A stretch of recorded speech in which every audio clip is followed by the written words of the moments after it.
Alright, I'm back with video 13C, going to do some more binomial problems. So you have a nice summary in your notes here.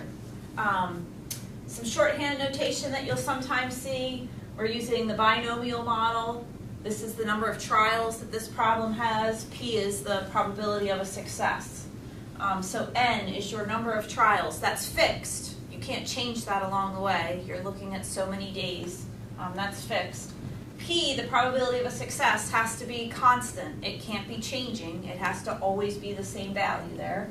And you are either going to have a success or a failure, and so Q is the likelihood of a failure. That's 1 minus P. And we are going to be counting up the number of successes, X, in those N trials. The variable of interest is categorical with 2 outcomes per independent trial. Remember, what happens on one trial can't affect what happens on the next trial. And you've already used this formula several times. We'll use it a few more.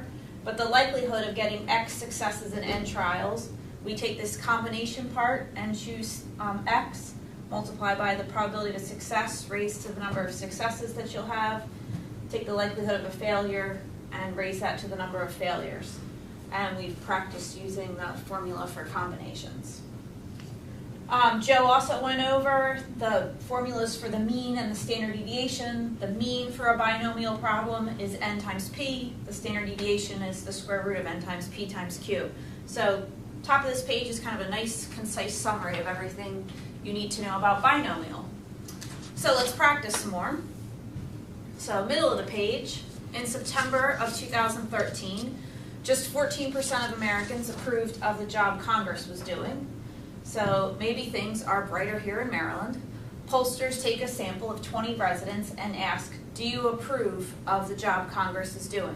We're going to count up the number of people out of those 20 that say, yes, I approve.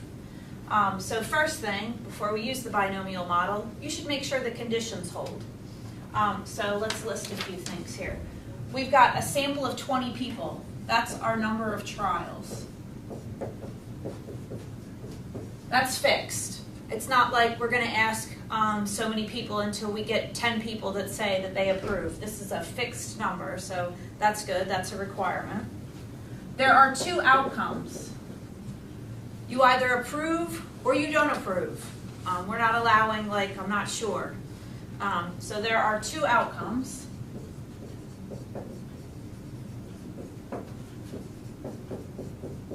So you approve or disapprove.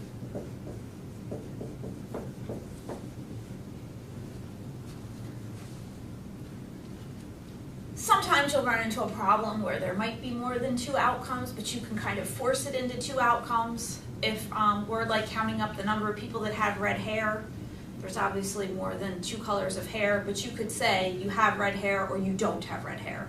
So a lot of times we can force 2 outcomes. The probability of a success has to be a constant term, and so if we call a success that you approve of how Congress is doing, the probability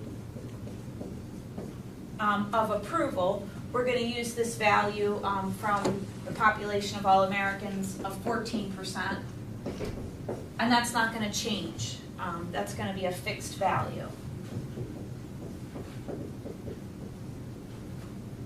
And then finally, if I ask you if you approve of the job Congress is doing, and I ask another random person that I select how you feel, your opinion's not going to affect some other person that I randomly select here. So the trials, these 20 people, are independent.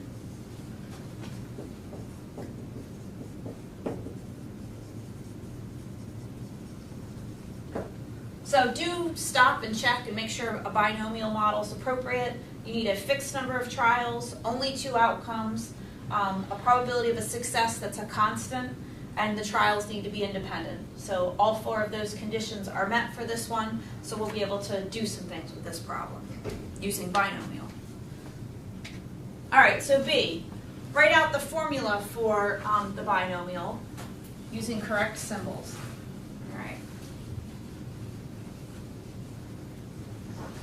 All right, so by formula we mean the probability formula. So what is the probability that the number of successes or the number of people that approve of how Congress is doing is X. In general, remember this had 3 parts. The first one was combinations, so it was N choose X. We have 20 trials. We're going to choose X people to approve, and that will change. We might want to know the probability that 10 people approve, that 15 people approve, whatever the number might be. The probability of approval is 0.14, and we'll have X people that approve. If the probability of approval is 0.14, the probability that you don't approve is 1 minus that, or 0.86. And if X people approve out of the 20, then the other 20 minus X will not approve. So in general, this is what the formula looks like. We can note here that the number of people that approve, this is out of 20, so you can't all of a sudden like have a 40 here or some strange number. So those X values will be numbers between 0 and the 20 people that we have. It could be nobody approves, it could be everybody approves, or somewhere in the middle, but it can't be outside of that range. So that's the formula. How about the mean for this model? In other words, how many people would we expect to approve of Congress? Again, remember when you see that word expect, think mean. And so the mean for a binomial problem is N times P. And the number of trials was 20. The probability of approval was 0.14. And so if you take 2 times 0.14, we get 2.8. And these are people.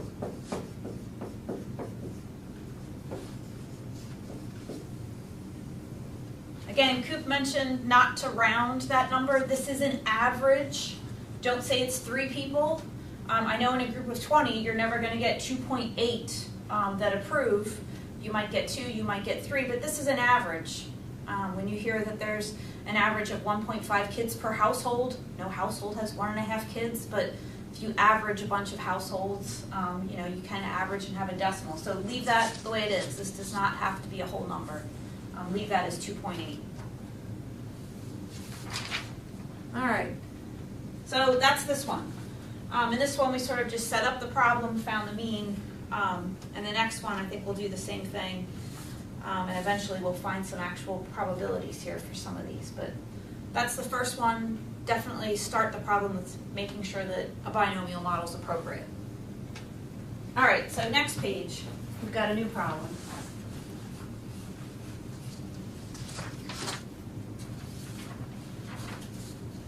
All right, in this one, a National Hockey League superstar has a lifetime success rate of 64% on shootout attempts.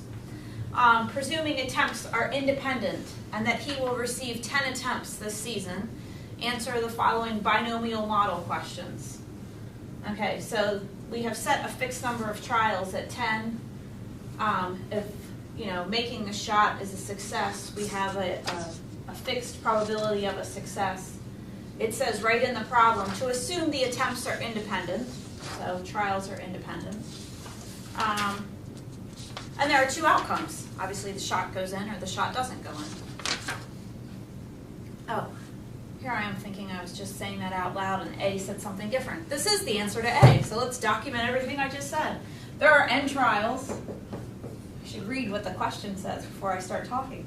And that's fixed. There are 2 outcomes. Makes the shot or doesn't.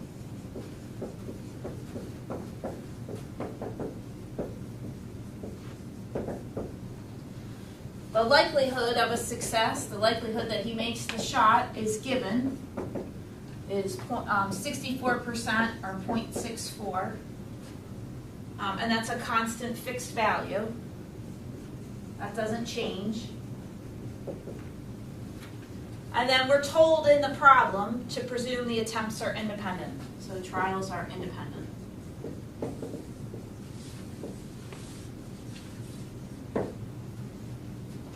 All right, so we're sure the conditions hold. Let's go on to part B. Part B, give the binomial formula with the correct symbols. All right. So the probability of getting X successes, again, this had 3 parts. The first part deals with combinations. There were 10 trials. We're going to choose X of them, so he's got 10 attempts at shootout shots.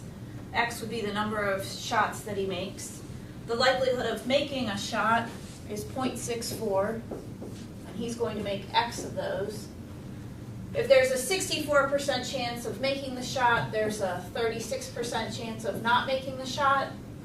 And out of 10 shots, if X are successful, the other 10 minus X would not be successful. And again, the number of trials is 10, so the only possibility here for the number of shots that goes in, it's got to be a number between 0 and 10. You can't have, make 10 attempts at the puck going in and it goes in 11 times. That just can't happen. So that's the binomial formula for this one. Let's go on to C and D and look at the mean and standard deviation. So how many shootout goals does he expect to score this season? Again, when you see that word expect, think mean. The mean's N times P. N was 10 attempts. Probability of a success was 0.64. And when we multiply those, on average, he can expect 6.4 shots, to go in, to count as a goal. Again, you can never get 0.4 of a goal. Either 6 out of the 10 go in or 7 go in, but this is an average, so leave it as 6.4. Okay, standard deviations next. So we have the formula for that.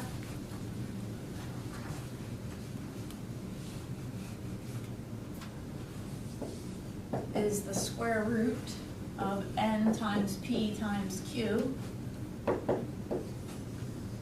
N's 10, P is 0.64, Q is 0.36. We multiply those, take the square root, you get about 1.52 goals. So the average was 6.4, the standard deviation is about 1.5. We're going to use both of these to think about what question E asks. What if in this season where he has 10 attempts at these shootouts, what if he scored only 2 goals?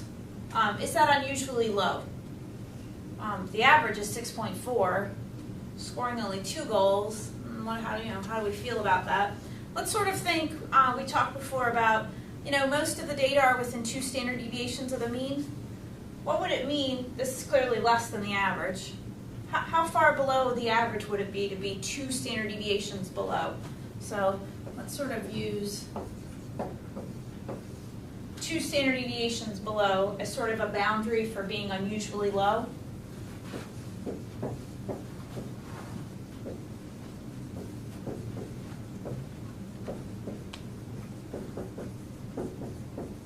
All right, what is that? The mean was 6.4. Standard deviation's 1.52. If you start at the mean and go down 2 standard deviations, where are we? We're at 3.36 goals.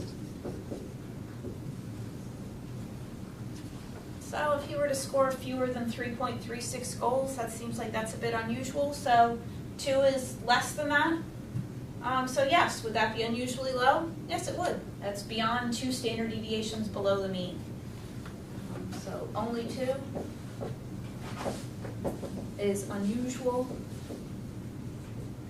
That's more than 2 standard deviations below the mean.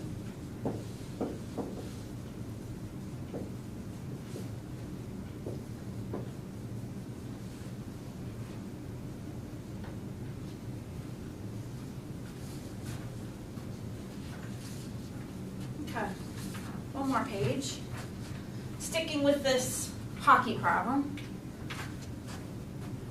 Now we're going to compute some probabilities. Let's find the probability he still has 10 attempts.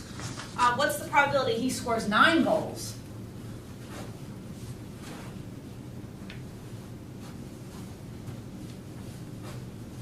And you know, you can sort of think in your head if you think this is going to be likely or unlikely. If the average is 6.4 and a standard deviation is 1.52, you can sort of think about, you know, 9 goals, how far above average that would be.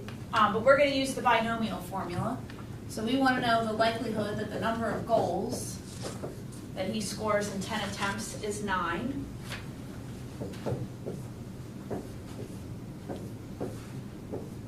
So he's making 10 attempts. We would like 9 of them to be goals. The likelihood of scoring is 0.64. We want to score 9 times out of those 10.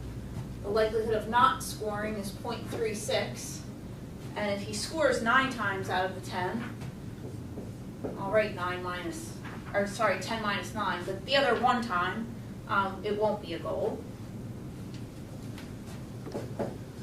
Remember the formula for combinations? This is 10 factorial divided by 9 factorial, also divided by 10 minus 9 factorial.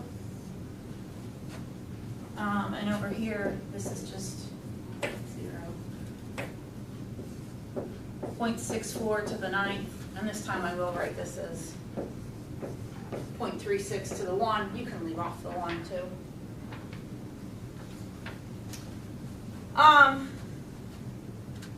You can sort of think about what this is going to be. 10 minus 9 is 1. 1 factorial is just 1. Here I'm going to have 10 times 9 all the way down. Here I'll have 9 all the way down. Those 9s all the way down are going to cancel. There's 10 ways that this could happen. And this I don't know in my head. But if you multiply all this out, let me see what we get. Off this one. This ends up to be 0.649. So what's the likelihood he scores 9 goals out of 10 attempts? Not too high. About a 6.49% chance. Not exceedingly rare there, but not a highly likely event either. All right, that was 9 goals. G, how about the probability that he scores all 10 out of 10? You can kind of look at this and imagine that's probably going to be less likely than scoring 9. All right, so for 10, I'm going to cheat a little bit, save us some time. You should still write all this down. Think about what's going to change, right? This time the likelihood that all 10 out of 10 go in. He's got 10 goals. We want all 10 to go in. We want 10 successes. That's going to mean that we have 0 shots that don't go in when we do this. 10 choose 10. You can write that out. You can also kind of think about that. If he has 10 shots, how many ways can all 10 of them go in? There's only one way that can happen. If you write out the formula, you could verify that, but this is just one. This is raised to the 10th. This gets raised to the 0 power. Again, you should remember that anything raised to the 0 power is just 1. And so really this just simplifies to 0.64 to the 10th. And if you work that out, we get 0.0115.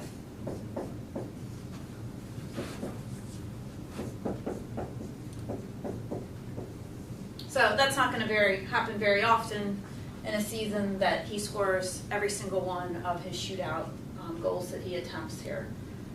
Pretty small chance, just slightly over 1% there.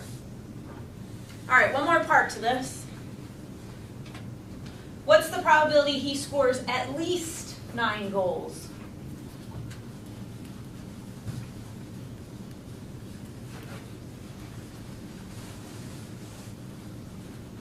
All right, we're counting up the number of goals he scores out of 10. All the possibilities are 0, 1, 2, 3, 4, 5, 6, 7, 8, 9, 10. I know we've said this 100 times. Make sure you know what at least means. At least means that number or more. So at least 9 goals means he could score 9 or 10 goals. And so the probability he scores 9 or 10 goals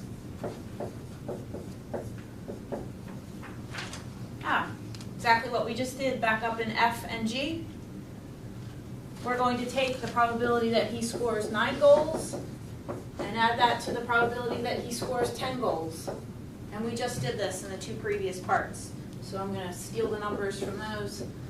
The likelihood of 9 goals was 0.0649. The likelihood of 10 was 0.0115. When we add those together, we get 0.0764. Got a 7.64% chance of at least 9 goals.